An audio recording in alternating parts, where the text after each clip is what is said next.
네, 제 142차 최고위원회의를 속개합니다. 추미애 당대표의 발언 있겠습니다. 어젯밤과 오늘 새벽 문재인 대통령은 한반도 비핵화와 평화를 위한 숨가쁜 일정을 소화했습니다. 문재인 대통령은 유엔 총회 기조연설에서 북한 핵 미사일 도발에 대한 강력한 대응 의지를 확고히 천명하면서도 한편으로는 국제사회의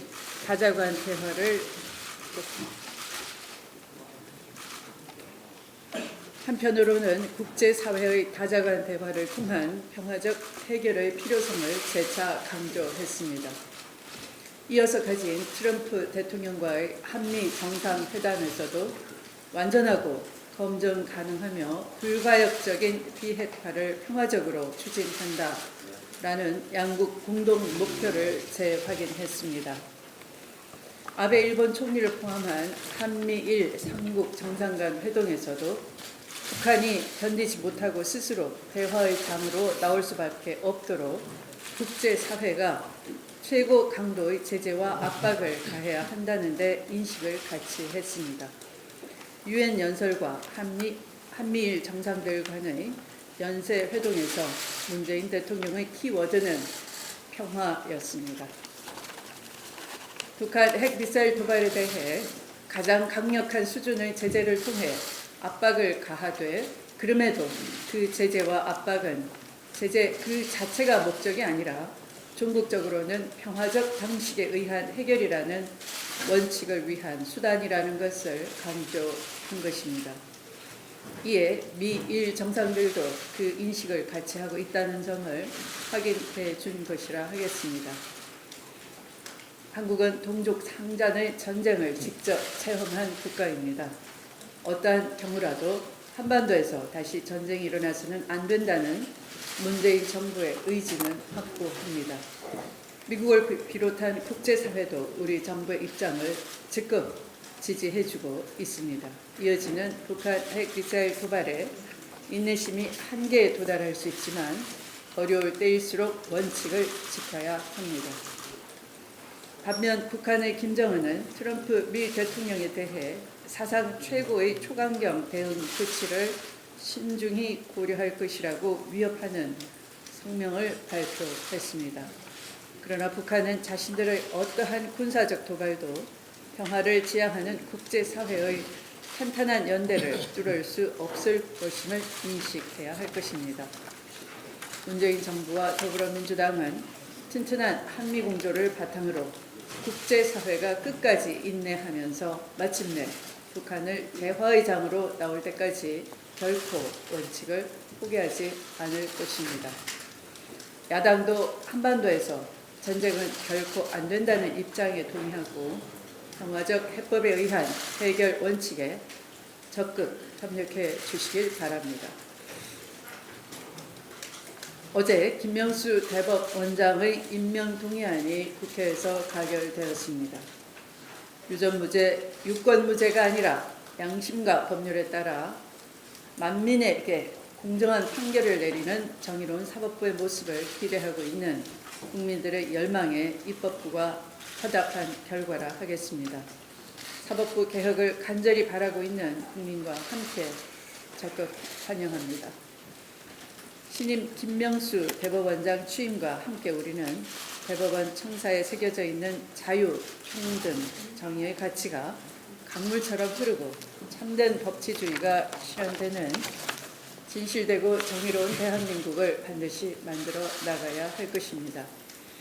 우리 국민들은 부와 권력이 비례하던 사법 특혜가 뿌리 뽑히고 사회적 약자와 국민이 우선시되는 사법부로 거듭나길 바라고 있습니다.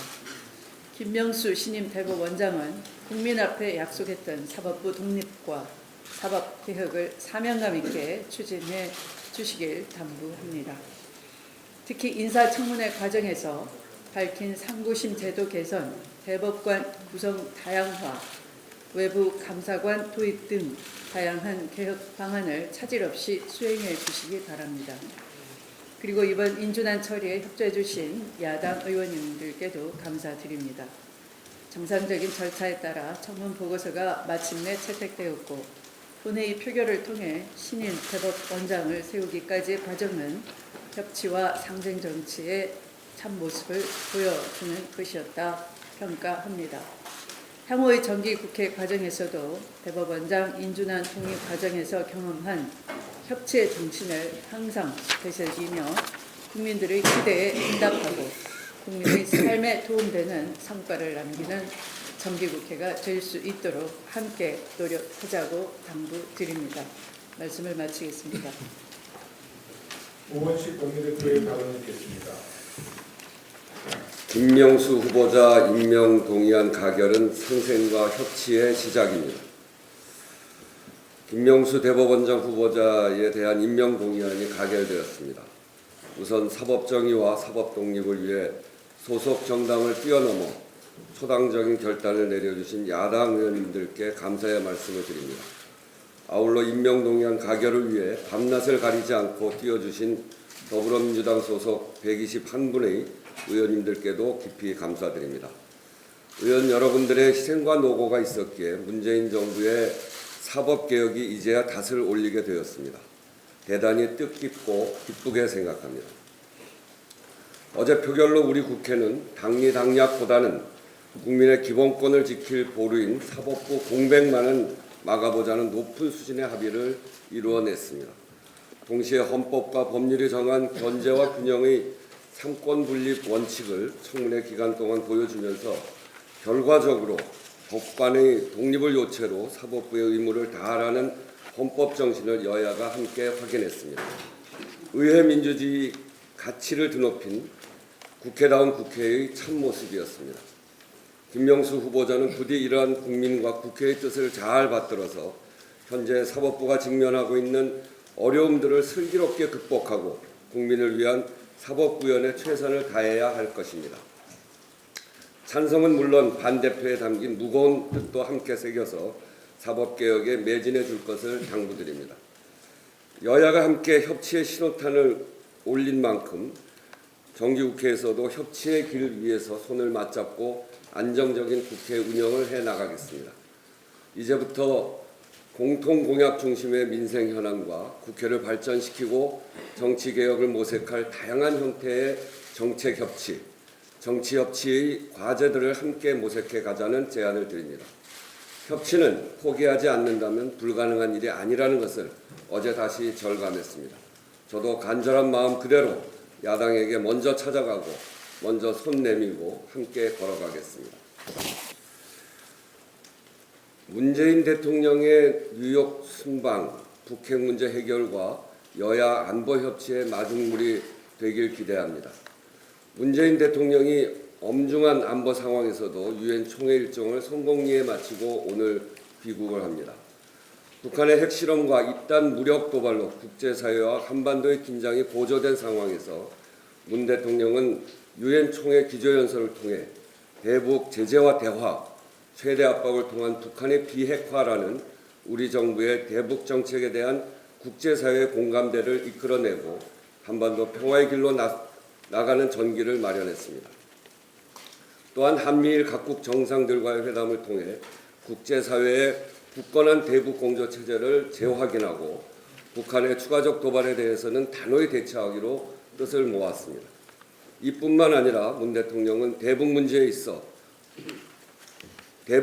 이어서 국제올림픽위원회 위원장 등 인사들을 만나서 평창 동계올림픽 홍보에도 총력을 기울였고 아울러 민주주의 발전에 기여한 공로로 대한민국 국민을 대표해서 세계 시민상을 수상함으로써 우리나라 민주주의의 위상을 세계에 드높였습니다.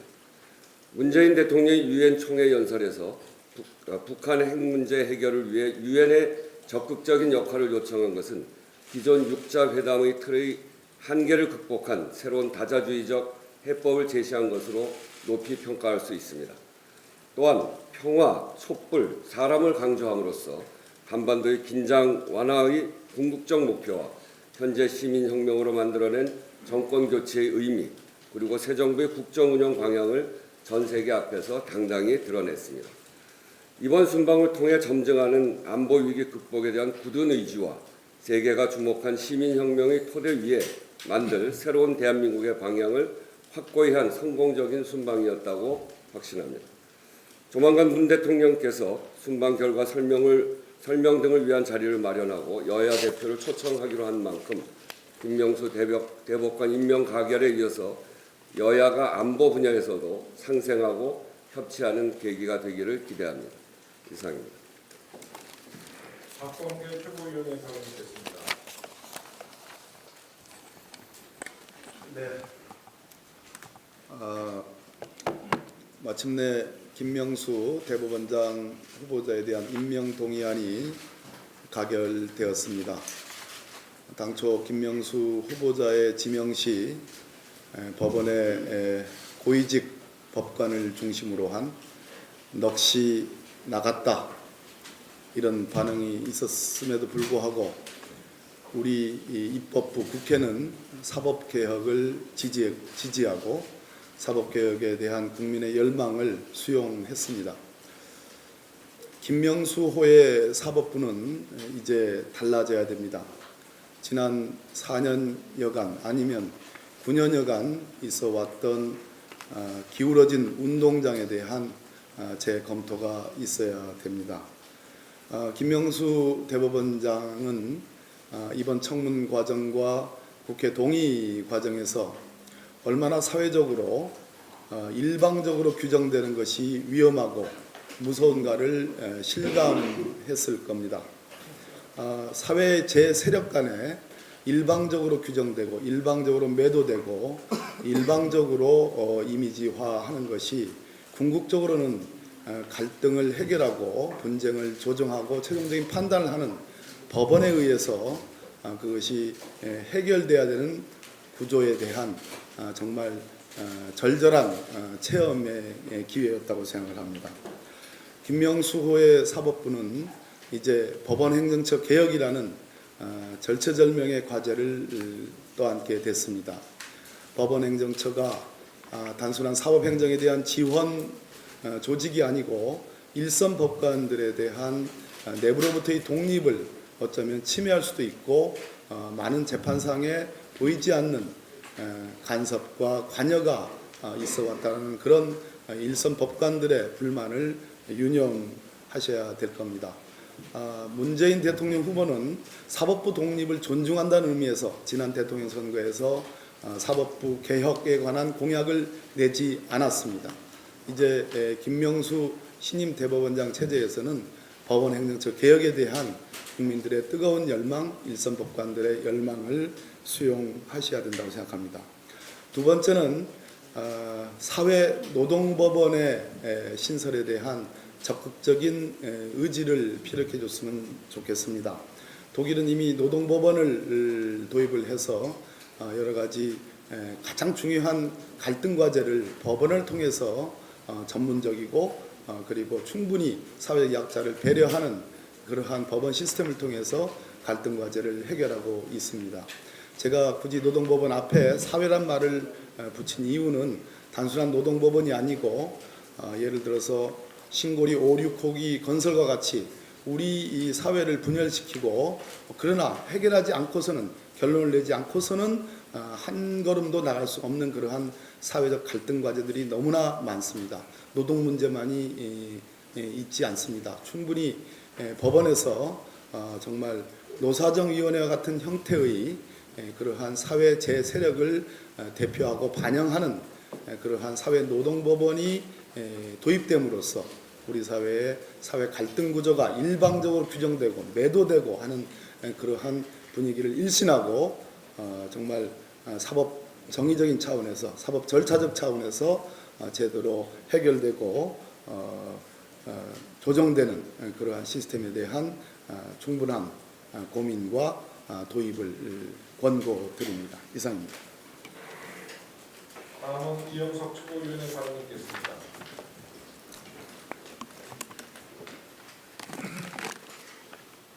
이제 신채호 선생님께서는 영토를 잃은 민족은 재생할 수 있어도 역사를 잊은 민족은 재생할 수 없다고 말씀하셨습니다. 우리는 그동안 수많은 역사 왜곡을 겪어왔습니다. 다행스럽게 문재인 정부는 출발과 동시에 왜곡된 역사를 바로잡기 위한 국민의 눈높이에 맞는 과거사 문제 해결에 나섰습니다. 특히 왜곡과 폄훼로 고통을 겪고 있는 5.18 광주 민주화 운동의 명확한 진상 규명을 위한 위대한 행동이 시작됐습니다. 하지만 풀어야 할 숙제가 많습니다.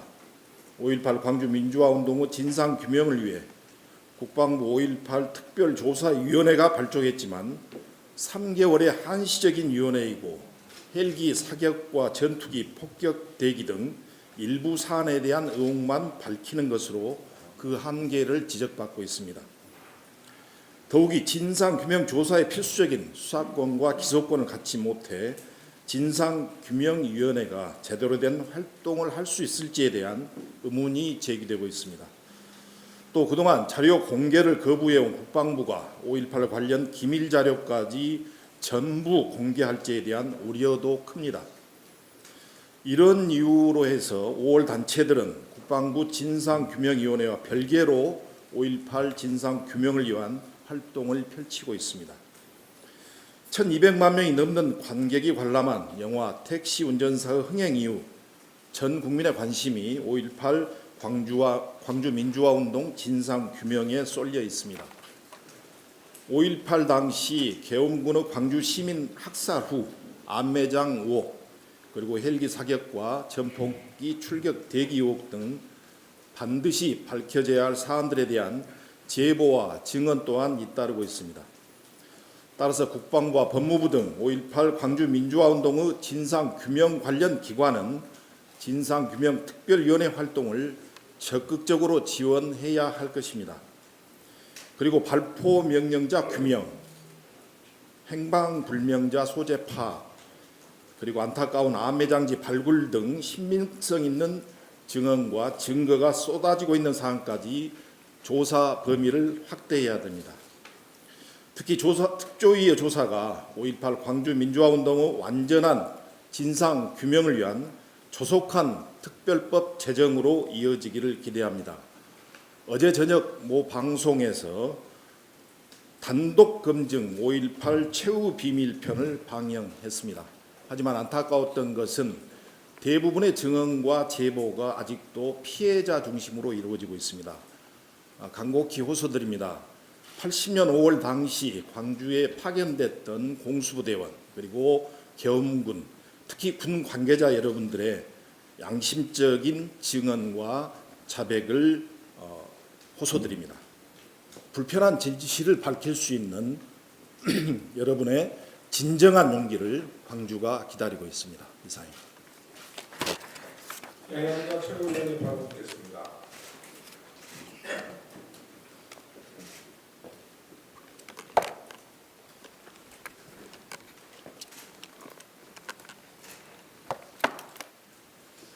정부의 유엔 기구를 통한 북한 영유아 등 취약계층 지원 결정을 환영합니다. 북한의 핵과 미사일 문제로 어려운 국제 환경이지만 이번 결정은 인도주의라는 인류애적 차원과 남북 대화 채널 복원이라는 측면에서 꼭 필요한 결정이었습니다. 우선 한간의 오해부터 바로 잡을 필요가 있습니다. 우리 정부의 결정은 북한에 직접 자금을 보내주는 형식이 아닙니다. 유니세프와 세계 식량계획의 인도적 자원 프로그램에 기금을 지원하는 형식입니다. 즉 우리 정부의 800만 달러 지원은 유니세프와 세계 식량계획을 통해 영유아용 영양식과 전염병 백신 등의 취약계층을 위한 필수 식량, 의료용품으로 북한에 전달될 것입니다. 북한의 지속적인 대결 정책으로 인한 국제사회 고립은 북한의 취약 빈곤층에게 더욱 큰 어려움으로 나타나고 있습니다. 굶주림과 질병으로 죽어가는 북한 취약 빈곤층을 돕는 것은 인도주의적 차원에서 매우 당연한 일입니다. 특히 세계 11위 경제의 중견 국가인 대한민국은 그 위상에 맞는 국제사회 일원으로서의 역할을 해야 합니다. 또한 끊어진 남북 간의 대화의 창을 만들기 위해서도 꼭 필요한 결정이었습니다. 전쟁 중 적국 간에도 대화는 이루어지고 있습니다. 전 세계를 핵전쟁 공포로 몰았던 1962년 쿠바 미사일 위기 당시에도 미국과 소련은 대화를 지속했습니다. 그러나 지금 남북 관계는 어떻습니까?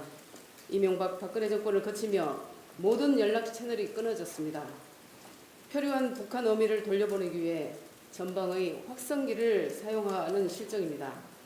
이런 참담한 남북관계를 타개할 대화의 복원을 위해서도 이번 결정은 환영할 일입니다.